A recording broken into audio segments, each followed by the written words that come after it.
जो है ना वो बहुत ज्यादा डिस्कस की जाती है, खास तौर पर बैरून मुल्क में, वो है डॉलर। मुस्लिम लीग नून 2018 में जब तक आप ज़ेरे खजाना थे तो it was about 100 euro dollar, लेकिन जब नून लीग ने हुकूमत लेफ्ट की इट वाज 115।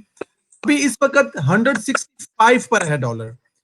सर आप कौम को ये बताएंगे कि ये आपके पास क्या ऐसी वो एक लफ्ज होता है, मैं उसका यूज करूं, इफ यू अलाउ मी, गिद्दड़ सिंगी, कि आपके दौर में ये इतना स्टेबल रहता था और कहते थे कि 1 रुपया ऊपर नीचे हो जाए, तो इनसे ये कंट्रोल क्यों नहीं होता और ये कैसे करते हैं? आपके बारे में कहा जाता है कि आप मसनूई तरीके से रखते थे उसको। संडेला साहब, कोई चीज जो है ना मईशत की, वो मसनूई तरीके से वो रोकी नहीं जा सकती। आप एक दिन रोक सकते हैं, एक हफ्ता रोक सकते हैं, एक महीना रोक सकते हैं, आप 4 साल ही रोक सकते हैं। एक दूसरा, आपके ग्लोबल अदारे रिकग्नाइज करते थे, और मैं ब्लूमबर्ग जो कि एक अथॉरिटी है उसका, अभी प्रोग्राम के बाद जाएं, जो आपके व्यूअर्स भी जाएं, 12 दिसंबर 2017 का आप ब्लूमबर्ग का उस दिन की रिपोर्ट देखें, वो क्या कहता है पाकिस्तान के बारे में। पाकिस्तान रुपी was the most stable currency in south Asia since 2014 till recent slide. ये दिसंबर 2017 की ये रिपोर्ट है। मैं आपको बताऊं कि तमाम बुराइयों की जड़ जो है वो डिवैल्यूएशन है। बिल्कुल ठीक। और रुपए की कदर आप कम करते हैं, ये कुछ सूडो इंटेलेक्चुअल्स और कुछ जो है पॉलिटिकल ओपोनेंट्स, ये उस वक्त बहुत चीखें मारते थे, जी ये स्टेबल क्यों है। एक ने तो कहा था 100 पे आ जाए तो मैं इस्तीफा दे दूंगा, उन्होंने कभी जिंदगी में सच नहीं बोला, इस्तीफा नहीं दिया, भागे। तो ये आपकी इकोनॉमी और आपकी फॉरेन इन्वेस्टमेंट के लिए स्टेबल करेंसी एक बहुत मोस्ट इंपॉर्टेंट एलिमेंट है। मुझे बताएं कि पूरे मिडल ईस्ट में, पूरे गल्फ में उनकी करेंसीज क्यों स्टेबल हैं 30-30 40-40 साल से। $17 का भी पेट्रोल हुआ और $130 भी पेट्रोल हुआ, वो करेंसी उनकी तब्दील नहीं हुई, तो लोगों को कॉन्फिडेंस है। एक दूसरा, डिवैल्यूएशन करते क्यों है? वो कहते हैं जी कि डिवैल्यूएशन करेंगे तो आपकी एक्सपोर्ट्स बढ़ जाएंगी। ये हमारे जमाने में भी यही बात हमसे आर्गुमेंट करते थे लोग। तो हमने अपना एक, हमारी जो एक्सपोर्ट्स है वो करीबन 8% है हमारी टोटल इकोनॉमी के साइज का। आइडियली होना चाहिए 10% से ऊपर। 10% तो फिर हम बहुत कंफर्टेबल हो जाते हैं। 8% मतलब 24 रफली 24 अरब। अब जो 24 अरब की के लिए डॉलर की एक्सपोर्ट को बढ़ाने के लिए, अभी जब इन्होंने ये तो हिट एंड ट्राई कर रहे हैं ना, इनको तो कुछ पता ही नहीं है। इन्होंने अपनी इनकॉम्पिटेंस, मिस गवर्नेंस, अपनी नाअहली, नकम्मापन इन्होंने साबित कर दिया पूरी कौम को। अल्हम्दुलिल्लाह ये 20-21 महीने में कौम को पता चल गया कि कितने अरस्तू हैं, कितने अफलातून हैं, और कहाँ इनकी 200 लोगों की मुआशी टीम बैठी हुई है इमरान खान के पीछे कमरे में। वो एकदम से आएगी और पाकिस्तान को एक जन्नत बना देगी और 1 करोड़ नौकरियां दे देगी, 50 लाख घर बना देगी। वो सारी चीजें मुझे नहीं पता किधर। तो बात ये है कि मुझे ये कोई ये बताए, हमने अकलमंदी से किया, पूरी इकोनॉमी को इंसुलेट किया। 2016 में आया, मेरे को प्रोग्राम खत्म हुआ, दुनिया ने सबने तारीफें की। हमें ये दुनिया ने कहा जी अब पाकिस्तान इस तरह तरक्की कर रहा है कि ये अब दुनिया के 20 बिगेस्ट मईशतों में शामिल हो जाएगा 2030 में। जो हमारे स्पीड जा रही थी ग्रोथ पे, हम 5-8% पे जा चुके थे, लोएस्ट इंटरेस्ट रेट थे, लोएस्ट हमारी इन्फ्लेशन थी, हमारी हाईएस्ट अपना डेकेड्स में टैक्स ग्रोथ थी। हमने डबल किया, 1.9 ट्रिलियन को हम 3.9 ट्रिलियन पे ले गए। हमारी जो ग्रोथ थी वो डेकेड्स में वन ऑफ द हाईएस्ट थी। हमारी स्टॉक मार्केट वाज बूमिंग। तो हमारे सारे इंडिकेटर जो थे, इंटरेस्ट रेट हमारे लोएस्ट थे, इन्फ्लेशन हमारी लोएस्ट थी, हमारे सारे इंडिकेटर जो थे वो करीबन बेस्ट इन साउथ एशिया। बिल्कुल ठीक।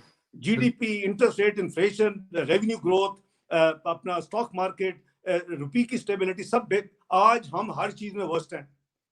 तो ये डिवैल्यूएशन हमने क्या किया, हमने 10 जनवरी 2017 में मियां नवाज शरीफ साहब ने एक्सपोर्टर्स को हमने एंगेज किया। जब सितंबर 2016 में आया, में खत्म हुआ, उनके साथ हमने तमाम एक्सपोर्टर एसोसिएशन से डायलॉग किए, उनकी कॉस्ट कैलकुलेट की, उनके टैक्सेस कैलकुलेट किए कि जी कितनी इनकी जो इनपुट्स हैं उसके ऊपर टैक्सेस एलिमेंट कितना है, हम उसको रिबेट देंगे। वो 10 रुपए रफली डॉलर बनते थे।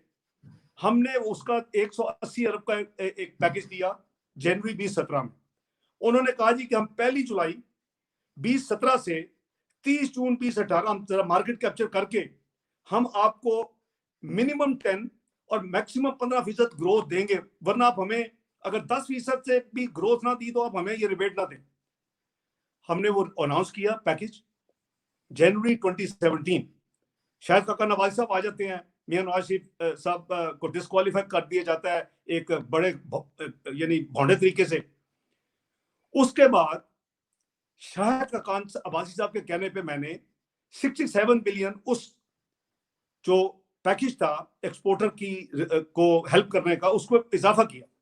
एक्सपोर्टर्स ने उनको राब्ता किया, कहा जी थोड़ा सा और बढ़ा, हमने बढ़ाया जी तो टोटल कितना हो गया 247 बिलियन, 247 अरब।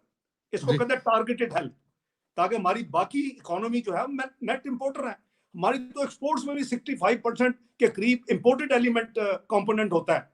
तो ये तो इंतहाई बेवकूफ वाला मामला है कि हम दुनिया के कहने पे या सूडो इंटेलेक्चुअल कहने पे हम अपनी करेंसी को बेड़ा गर्क कर दें। बहरहाल उसके नतीजे में संडेला साहब, मैं आपको और आपके व्यूअर्स को ये बताना चाहता हूँ रिकॉर्ड पे कि 1 जुलाई 2017 से लेके 30 जून 2018 जो आखिरी साल था पीएमएलएन का, इन एक्सपोर्टर्स ने हमें 12.7% एक्सपोर्ट्स में इजाफा दिया। अब आ जाते हैं 115 पे मुस्लिम लीग नून चली कि मेरे जाने के बाद 10 रुपए स्लाइड हुए। बहरहाल उस कंट्रोवर्सी में नहीं जाते, ठीक है, मुस्लिम लीग नून ने 115 पे डॉलर छोड़ा। अब आप 167 पे जा चुके हैं। आप कहते थे कि ये एक्सपोर्ट्स इसलिए नहीं बढ़ रही कि रुपए को रोका हुआ है, और आज की तरह पहले साल की एक्सपोर्ट का रिजल्ट क्या है? -2% न्याजी साहब की हुकूमत का, पीटीआई का। बिल्कुल। इस साल का क्या है? मतवक्को है 4% एक्सपोर्ट का डिक्लाइन। ओ भाई, आप किधर ले गए पाकिस्तान को? आपने 4,500 रुपए का कर्जा बढ़ा दिया। इस एक तजर्बा करते हुए 4.5 रुपए नहीं लिए और ये बढ़ा दिया कर्जा, डिवैल्यूएशन करके खुद सेल्फ स्लाइडेड। तो आप पाकिस्तान को कहां ले गए हैं? हर चीज की कीमत दुगनी हो चुकी है, कम से कम 70% बढ़ चुकी है, 60-70%। आप किसी चीज को उठा ले और इस डिवैल्यूएशन में उसमें एक कमल दखल है। लोगों की पर कैपिटा इनकम वो नीचे चली गई है।